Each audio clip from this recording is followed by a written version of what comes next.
the first one we've heard bring that up. There's been a lot Yeah, of similarities with a lot of the people we've had on with the advice, but I think that's kind of the first time we've really had this come up where you can do two things simultaneous. Yeah, and I have to give credit. I went to a conference last week called the ADLA, and essentially their goal is they're basically all the player development groups of all the major sports leagues and players associations, and kind of talk about best practices and how do you get players to engage with the support staff.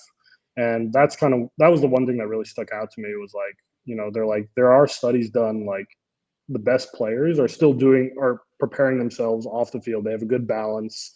They can look after their business, they can look after their family a little bit more. Like there's more balance in it, and it is interesting because everyone's in a different situation. But I think that really stuck with me. It was like, oh, you can do both. And I've almost been in that same thing where it's like, I need to put all my energy into playing.